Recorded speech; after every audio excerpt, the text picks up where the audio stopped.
Have you ever wondered how someone could escape a life they never chose? A life built to trap them completely? How could slaves free themselves when every path seemed blocked, every gate locked, every face around them untrustworthy? In the next few minutes, you'll find out just how. Some find freedom in secret networks. Imagine a knock at night, soft but deliberate, and the terror and hope mixing in your chest as you decide whether to answer. The smell of damp earth fills the small cellar where you hide, along with the faint warmth of a fire someone else has started. Blankets scratch against your skin, but the roughness feels comforting. You hear whispers overhead, footsteps shifting, the world pressing in from every direction. Yet this hidden place, these people willing to risk their lives for yours, become a corridor toward liberation. You follow coded messages sewn into quilts, lanterns hung just so, footsteps that echo through towns as signals. Every small movement matters, every breath matters, every step could be the one that carries you closer to a life that is yours, not taken. Then there are the daring, nearly unbelievable methods. Picture yourself in the dark, stuffed into a wooden crate no larger than a coffin. You barely fit. Every jolt of the crate threatens to crush you. The air is hot and thick. Your chest rises and falls with difficulty. Every sound, boards scrape, horses trotting, the distant murmur of men unaware of your presence, makes your heart pound. But you hold still, because this crate is your vessel to freedom. You are Henry Box Brown, sending yourself from Richmond to Philadelphia. Hours pass, your muscles cramp, sweat and fear mingle, and still you remain silent, trusting that the network outside will carry you to life. You imagine opening the lid and stepping into a world where your body is finally your own, and it feels almost miraculous that such a thing could even be attempted. Some turn freedom into a performance. You become someone else entirely. Your skin, your posture, the way you speak, all tools in a delicate disguise. You are Ellen Craft, passing as a white man while your husband follows as your servant. The sun hits your face, and you hold yourself tall, every movement calculated. The carriage jolts, and you feel the earth shift beneath you, the horses clopping in rhythm with your racing heart. Every glance from a stranger carries the weight of discovery, every second an exercise in silence, composure, and nerves stretched taut. You are playing a role that must never falter, because in this moment, acting perfectly is the only way to survive, and to reach the life you've been promised in your mind for so long. Others manipulate the system with patience. You are trusted more than you should be, given tasks no one else can handle. You move across the property, delivering messages, running errands, learning schedules. You memorize patrol routes, routines, the small mistakes of the people who think they control you. Each favor, each extra errand becomes leverage. You stash coins you've earned or beg to keep, planning, calculating, weighing risk against reward. Every movement is measured, every word considered, and when the right moment arrives, you step into your chance, carrying the power you've quietly gathered over years of watchful observation. Freedom, for you, is a puzzle, a code, a secret unlocked by patience and cunning, and some rely on the bonds that remain unbroken. You sit close with someone you love, whispering plans because the walls have ears. Hands brush, knees touch, but it's not romance that drives this closeness. It is survival. One of you may have mobility the other doesn't. One may have access the other cannot reach. You strategize, negotiate, find openings, all while protecting each other from being torn apart. The love you feel is tangled with danger, and yet it becomes a tool, a lifeline, a pathway toward shared freedom. You imagine holding on to that person's hand as you step past fences, through darkness, into life beyond the system that tried to destroy you. You realize that survival sometimes meant blending in rather than running. You walk through a bustling city, cobbled streets slick with rain, the smell of roasting coffee and horse dung mixing in the air. Your clothes are plain, your head held low, your steps measured. Every face around you is both a threat and a potential ally. You move through the crowd, memorizing street corners, noting the direction of patrols, listening to conversations you're not supposed to hear. Every glance is a test. Every misstep could undo everything. And yet, in this chaos, you discover a strange truth. Freedom can hide in plain sight. Some enslaved people took freedom in the long shadows of the law. You imagine yourself entering a courthouse, the smell of dust and old ink thick in the air, the polished wood cold beneath your fingers. Every step is calculated, every word deliberate. You listen to arguments, memorize the rhythm of the judges, and when the moment comes, you speak. Perhaps it is a petition for manumission, a plea based on a broken promise, a challenge to an injustice. Your voice is small but deliberate, trembling at first, then steady as you claim what should have always been yours. You know the danger, any mistake, any hesitation, and your body could be dragged back into chains. But you also know that this is one of the few moments where knowledge and courage might bend the system. just enough for you to slip free. Some freed themselves by knowledge alone. Imagine sitting in a dim cabin, the embers of a fire casting shadows on the walls. You trace letters with your fingers, whispering words you've memorized. Maybe it's a scrap of newspaper, a stolen book, a hymn sung softly at night. Each sentence is a spark of defiance. Each new word a reminder that your mind cannot be enslaved, even if your body still bears chains. You memorize maps, notice patrol patterns, learn the currents of rivers and roads. You begin to understand the world in a way your enslavers never wanted you to. Freedom starts in the mind, and for some it is there first, long before their feet ever touch soil that is truly theirs. Then there are those who risked everything on rebellion. Imagine night pressing down on a quiet plantation. You and a group of others crouch low, hearts hammering in your chests. The smell of wet earth, sweat, and tension fills the air. Every noise, an owl hooting, a stick snapping underfoot, sets your nerves on fire. You move with purpose, whispers carrying instructions, plans that could end in death if discovered. But this is the only way to reclaim your body, to reclaim your life. You push through the fear, knowing that the smallest spark of defiance can ignite hope for everyone who comes after you. Even if the plan fails, even if it costs lives, the act itself becomes a statement that freedom cannot be chained. Some escaped with ingenuity that feels like magic. Picture yourself in the dense woods, weaving through trees and brambles, the moonlight barely piercing the canopy. You know every curve of the river, every hidden footpath, every fallen log that could give you cover. Your senses are heightened, the smell of wet moss, the scrape of bark under your fingers, the rustle of leaves as an unseen animal passes. Hours pass, yet you do not stop.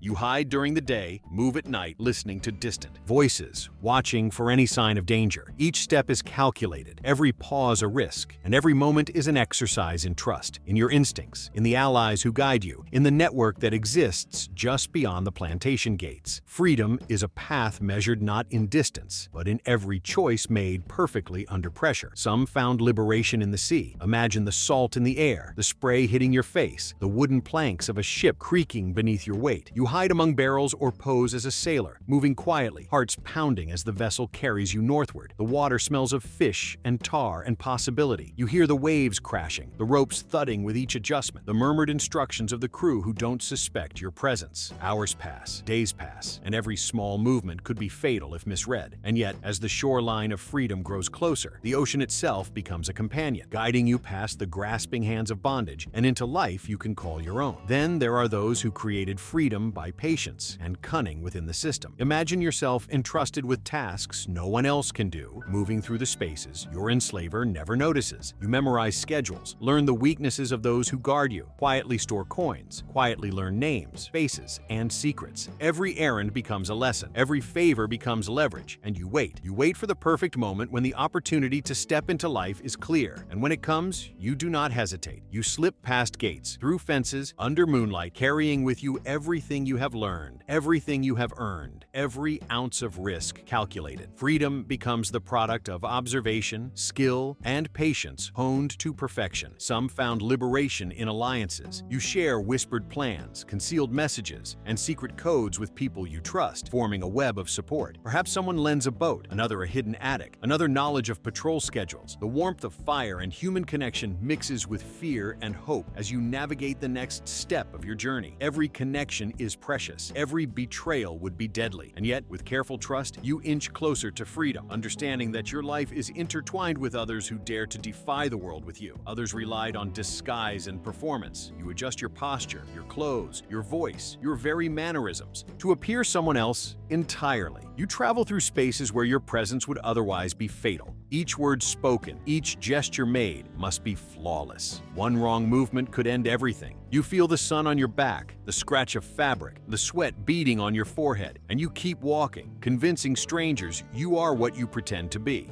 The risk is constant, the tension unbearable, yet every step moves you closer to the life you imagine in your dreams, the life you deserve. Some relied on sheer intellect. They memorized maps, routes, codes, and human patterns. They observed the schedules, the habits, the mistakes of those in power. They saved every detail in their minds, building a plan that could span weeks or months. Every scrap of knowledge was a tool, every observation a weapon, and when the moment arrived, they acted with precision, turning information into freedom, intellect into liberation. And in quiet moments, some freed themselves within. Even when their bodies were trapped, their minds soared. They learned, read secretly, taught each other what they knew, imagined lives beyond the plantation, and nurtured hope in ways invisible to their captors. That hope became a force stronger than chains. Because if the mind is free, the spirit is impossible to break. Each whispered lesson, each stolen book, each memory of what life could be became the first steps toward liberation, planting seeds that would one day grow into reality. And yet, even with all this planning, all this courage, some enslaved people knew that ordinary escape wasn't enough. Sometimes freedom demanded rebellion, the kind that thundered through the night and shook the earth itself. Imagine crouching in the shadows of a field, the smell of wet grass filling your nostrils, every muscle coiled with tension. You hear whispers, barely audible, and the distant bark of dogs somewhere beyond the trees. Your hands tremble from fear and anticipation. Every heartbeat echoes in your chest. You and a handful of others know that tonight someone will have to defy an entire system. The stakes are life and death, yet the idea of staying chained feels worse than any risk. You move quietly, deliberately, counting steps, listening, feeling the rhythm of the earth beneath your feet. When the first signal is given, you will act, knowing that each step could ignite hope or doom you forever. Some chose more subtle paths. You blend into the chaos of a city, moving through streets crowded with merchants, children, and strangers. Your feet hit cobblestones, rain slick and shiny under lantern light. You feel the brush of people passing, their smells mixing with yours. Bread, tobacco, sweat, wet wool. No one notices you. You learn which doors stay unlocked, which alleyways are safe, which faces to trust. You walk past freedom without even touching it yet, waiting, observing, learning until the perfect moment to slip into a life no one can take from you. Others put their lives into the hands of strangers. You step onto a ship, the boards creaking beneath your weight. Salt and tar mix with the smell of fish. Waves slap the hull, cold water spraying your face. You hide among barrels, trusting that the sailors will not notice your presence, that the currents will carry you northward, and that the people waiting at your destination will be true allies. Hours turn into days. Each lurch of the boat is a reminder of your fragility, each sound a potential threat. But the hope pressing in on your chest grows stronger than the fear. And when land appears at last, it tastes like the freedom you have fought so long to grasp. Some relied on ingenuity so brilliant it almost defies belief. Imagine being Henry Box Brown, climbing into a crate no larger than your body. The wood presses against your back, splinters biting into your skin. Air is thick, the chest feels tight, and every movement risks catastrophe. The crate is lifted, moved, jostled, rolled. Hours pass in stifling darkness. Outside, the world continues without you, oblivious to the human life enclosed inside. And yet, inch by inch, the crate carries you toward Philadelphia, toward people who will open it and release you into life. Every second is a test of endurance, of will, of faith in those who risked everything to help you. Some achieved freedom through disguise, through becoming someone else entirely. Picture Ellen Craft, her pale skin allowing her to pass as a white man, traveling with her husband posing as her servant. Every glance is a potential threat. Every gesture must be flawless. The sun beats down, the carriage jolts over stones, the horses clop rhythmically. Sweat drips from her brow, heart hammering, nerves stretched tight. One mistake, one slip, and the entire plan could unravel. And yet she holds her posture, controls her voice, measures every motion. Each mile traveled is a triumph, a careful negotiation with danger, until freedom is finally within reach. Some enslaved people turned patience and cunning into liberation. You are trusted more than you should be, carrying messages, memorizing routines, quietly stashing coins. Every favor, every extra errand becomes a tool. You study the schedules of guards, the habits of overseers, the weaknesses in every chain that binds you. Years of careful observation build a reservoir of knowledge and opportunity. Then, when the moment is right, you slip through a gate, over a fence, into night. Every heartbeat carries exhilaration and fear, but the work of patience and observation has paid off. Freedom is yours, born from subtlety and endurance rather than brute force. Some relied on alliances, weaving networks of trust and courage. You whisper plans to people you dare to trust. Coordinate movements. Share knowledge. One person lends a hiding place, another provides directions, another warns of danger ahead. Every link is precious, every betrayal potentially fatal. And yet, the human connection itself becomes part of the path to liberty. Freedom is not taken alone. It is shared, built with careful hands and hearts aligned toward one common goal. Others risked their minds and bodies in daring acts of defiance that seem almost impossible. Imagine walking silently through a plantation at night, moonlight brushing your face, the smell of damp leaves and earth in the air. Your eyes scan the horizon, your ears catch the smallest sound, the faint rustle of dogs in the distance, the creak of a door left ajar. You know every step could be your last in safety, yet you press forward, guided by intelligence, courage, and desperation. Freedom is a careful calculation, a combination of movement, observation, and intuition honed to perfection. Some freed themselves with subtle sabotage, using the very system that enslaved them as a tool. You weaken a wheel on a wagon, jam a millstone, leave a gate unlatched. Each act is small but deliberate, delaying patrols, creating openings, sowing confusion. Every failure is deadly, every success a lifeline. And when the chaos clears, you slip into spaces no one would have expected, using the disruption you created to vanish from bondage. Freedom here is born from ingenuity, courage, and the willingness to risk everything to reclaim life. And some freed themselves without moving at all, by claiming the only space that cannot be chained, the mind. Imagine sitting alone in a cabin, tracing letters with your fingers, memorizing words you're not supposed to know, dreaming of life beyond the fields and fences. You study maps, learn patterns, absorb news, teach others secretly. Every idea becomes a seed of rebellion, a spark that cannot be contained. Even when your body is trapped, your mind begins to stretch, to map a world where liberty exists. Knowledge becomes a weapon, imagination a vessel, hope a map, guiding you to life that no one can claim. In each of these paths, rebellion, escape, disguise, patient cunning, alliances, sabotage, mental freedom, you see the same thread, an unrelenting drive to live, to claim life on your own terms. Every risk, every step, every heartbeat mattered. Every choice could be fatal. Yet in the very act of choosing, enslaved people carved out possibilities, carved out life, carved out freedom. And if you imagine yourself in their place, the terror, the hope, the ingenuity, the exhaustion, it becomes almost impossible to imagine giving up. Could you have endured hours in a crate, miles through a forest, nights in hidden attics? Could you have maintained a disguise flawlessly under scrutiny, memorized every patrol pattern, risked every ounce of body and soul for a single chance at life? Could you have believed in freedom when it seemed impossible, when every system was designed to deny it? Because that is what they did. That is what freedom demanded. And in every whisper of courage, in every hidden path, in every daring act, they claimed it. And then there are those moments where freedom demanded not just courage, but a leap that seems almost impossible. Picture yourself at the edge of a river, the water dark and cold beneath the night sky. The current is strong, the banks slippery, the night alive with the distant howl of hounds. Every muscle in your body tenses, every breath sharp in your lungs. You have nowhere to go but forward. You dive in. The water swallows you, thrashes against your chest, chills your bones. Every stroke is a battle against fear and exhaustion. You fight the current with everything you have, pushing toward the opposite bank, toward a world that has been promised in whispers, in dreams, in prayers. And when you finally climb out, wet, shivering, gasping for air, you are alive and you are free. Some found freedom through the quiet defiance of intellect. Imagine sitting with a friend, secretly teaching letters, words, numbers, maps. The room is dark, the candle flame flickering and casting shadows on the walls. Each word learned is a small act of rebellion, a spark of independence. You whisper lessons in hushed tones, feel the tension in your chest each time someone outside might hear. And as knowledge spreads, so does power. Every person who learns, every mind that grows, carries a fragment of freedom within them, invisible to the ones who would chain it. Liberation starts here, in the mind, before the body ever moves. Others risked everything in dramatic flight. You are dressed as a sailor, climbing aboard a ship that will carry you north. The smell of salt and tar fills your nostrils, waves slap against the hull, and the night presses against you. One wrong move, one careless word, and you could be caught. But your heart pounds with exhilaration, every sense alive, every nerve alert. You move with precision, guided by fear and hope alike. And as the ship cuts through the dark water, miles away from the plantations that sought to own you, you feel a first glimmer of life that is yours alone. Some relied on alliances built from trust, the rare and precious kind that meant risking everything together. You whisper instructions in a cellar, feel the warmth of human presence beside you. Hear the rustle of blankets, the faint cough of a child hidden in straw. May every plan is a tightrope. Every shared secret could mean salvation or death. You follow the path laid out by those who have risked as much as you, and step by step, mile by mile, you move through danger into the embrace of freedom. Some achieved liberation in ways so daring they almost seem impossible to imagine. Picture the skill, the audacity, the precision of Ellen Craft, traveling as someone else entirely, controlling every gesture, every word, every glance. The sun beats down, the carriage rocks, the horses clop rhythmically, and each mile traveled is a victory born from courage, intelligence, and nerves stretched taut. And when she steps into the world beyond bondage, she carries with her a story of triumph that feels like magic, but is born entirely from determination, creativity, and willpower. Some freed themselves in silence, hiding among the familiar yet invisible, moving through the world while pretending to belong. Every footstep measured, every breath calculated, every glance anticipating danger. You walk past people who would never expect you to be anything but property, yet in your mind, you are already free. You carry a hidden map, coins, knowledge, and the burning belief that life belongs to you. Step by step, you carve space for yourself, claiming freedom even when the world is blind to it. And in all of these moments, you see the same truth. Freedom was never given. It was earned, claimed, stolen, imagined, and fought for. Every choice mattered. Every second was precious. Every heartbeat could tip the balance between life and chains. And yet, in the face of terror, exhaustion, hunger, and fear, enslaved people found a way to survive. And more than survive, to live. Now imagine all these stories intertwined. The rebel crouching in the field, the sailor on the deck, the crate-shipped man, the woman performing as someone else, the patient observer, the teacher of forbidden letters, the silent marcher through streets, the alliance of whispers. Each is a thread in a tapestry of courage so vast, so intricate, that it overwhelms the mind. And yet, it is real. Every story happened. Every person risked everything, and some claimed it all. Freedom, life, dignity. And here's the hardest part to imagine. They did it without modern tools, without phones, without GPS, without widespread networks of law or protection. They relied on intuition, cunning, courage, alliances, observation, and sheer unbreakable will. Every footstep in the dark, every whispered secret, every bold move into danger was a gamble against death itself. And that's the lesson you carry with you when you imagine yourself in their place. Because you can feel it, can't you? The fear and hope mingling in your chest, the weight of the unknown pressing on you, the exhilaration of knowing that the next step might bring you into life rather than chains. That is what freedom demanded. That is what freedom looked like. So I want you to take a moment. Picture yourself in those shoes. Imagine walking through the forest at night, feeling the damp earth, listening for hounds, memorizing paths, calculating every heartbeat. Imagine climbing into crates, slipping onto ships, performing the perfect disguise, teaching letters in the dark, building networks of trust, and risking everything. Could you have done it? Could you have found courage in the fear, strategy in the chaos, hope in despair, and life in a world designed to take it from you? Because they did. And their triumph is not just history. It's a reminder for us today.